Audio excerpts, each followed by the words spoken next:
सभी साईं भक्तों को ओम साई राम। आपका स्वागत है हमारे साईं इंद्रा चैनल पर। आज हम आपके साथ एक दिलचस्प कहानी साझा करने वाले हैं जो हमें विश्वास, मानवता और सही राह की ओर ले जाएगी। ये भोला की कहानी है। किसी गांव में भोला नाम का एक व्यक्ति रहता था। उसके परिवार में उसकी पत्नी और 2 बेटे और एक बेटी थी। भोला बहुत ईमानदार और मेहनती था। लोगों की मदद करने वाला सीधा साधा इंसान था। बेरोजगार होने के कारण भोला के घर में खाने पीने की परेशानी थी। वह काम खोजने जाता पर उसे कहीं काम नहीं मिलता। एक दिन भोला गांव के एक सेठ के पास जाता है और वह उनसे काम मांगता है। और भोला उनसे कहता है, आप मुझे जितना भी पैसा दोगे मैं उतने पैसे में काम करूंगा। सेठ उसकी मजबूरी समझ जाता है और मजबूरी का फायदा उठाता है और उससे कहता है, ठीक है, मैं तुम्हें 1 दिन का 2 पैसा दूंगा। भोला मान जाता है और काम करने लगता है। दिन बीतता है और अब सेठ उससे बहुत अधिक काम करवाने लगता है और बात बात पर डांटने लगता है। भोला यह सब सहता रहता है। एक दिन भोला को पता चलता है कि वहां पर जो और व्यक्ति काम करते हैं उन्हें सेठ 1 दिन का 4 पैसा देता है और काम भी कम करवाता है। भोला को यह सब पता चलने पर वह दुखी होकर गांव के जंगल में चला जाता है और एक पेड़ के नीचे बैठकर भगवान से प्रार्थना करने लगता है। भगवान, क्या मेरी यही इज्जत है? बात बात पर डांट सुनना और कम पैसे पर काम करना है। भगवान, मेरी मदद करो और मुझे राह दिखाओ। इतने में एक फकीर भोला के सामने आते हैं और पूछते हैं, तुम इतने उदास क्यों बैठे हो?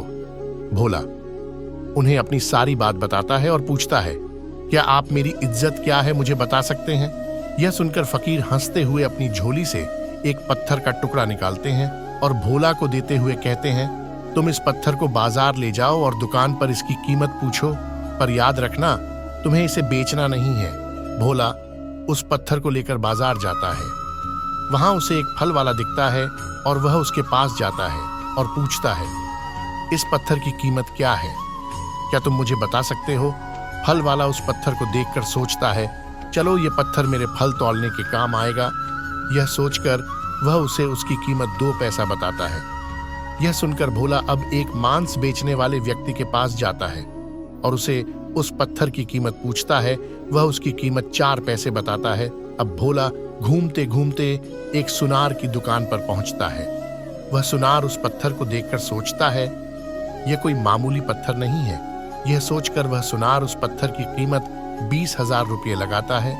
भोला यह सुनकर चौंक जाता है और सोचने लगता है, ऐसा क्या है इस पत्थर में? और यह बात सोचते सोचते वह एक हीरे बेचने वाली दुकान पर पहुंचता है। वह व्यक्ति उस पत्थर को देखकर यह कहता है, यह पत्थर तो बहुमूल्य रत्न है, इसकी कीमत कोई नहीं दे सकता है। भोला यह सुनने के बाद उस पत्थर को लेकर वापस उसी पेड़ के पास आ जाता है और वह फकीर उसे उसी पेड़ के नीचे बैठे मिलते हैं। भोला उन्हें सारी बात बताता है।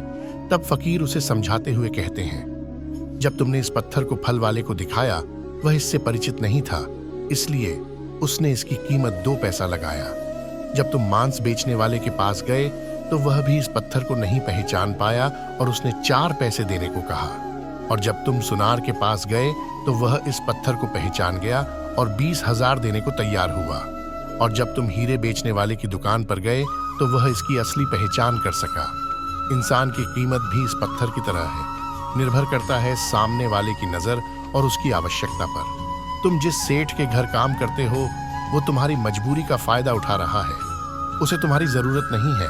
तुम दूसरा काम तलाश करो, तुम्हें तुम्हारे लायक काम जरूर मिलेगा। यह कहकर फकीर वहां से चले जाते हैं। कुछ दिन बाद भोला को पास के गांव में एक सेठ के घर काम मिल जाता है। वह सेठ भोला की ईमानदारी और वफादारी देखकर बहुत खुश रहता है और सेठ के कोई संतान न होने के कारण वह भोला को अपने बेटे की तरह मानता है। अब भोला बहुत खुश रहता है और भगवान को धन्यवाद करता है। तो भगवान हमारी मदद किसी संत या फकीर के रूप में आकर करते हैं। भगवान साईं बाबा के रूप में हमारी मदद करते हैं, हमें प्रेम और मानवता का पाठ सिखाते हैं। ये कहानी हमें यह सिखाती है कि सच्ची मानवता और ईमानदारी का महत्व हमारे जीवन में हमेशा बरकरार रहता है। हमें अपने कर्मों में ईमानदार और सही मार्ग पर चलने के लिए प्रतिबद्ध रहना चाहिए। साईं बाबा के संदेश के साथ हम अपने जीवन को एक मानवीय और भक्तिमय दिशा में अग्रसर कर सकते हैं। सबका मालिक एक, ऐसा साईं बाबा कहते हैं। ओम साई राम।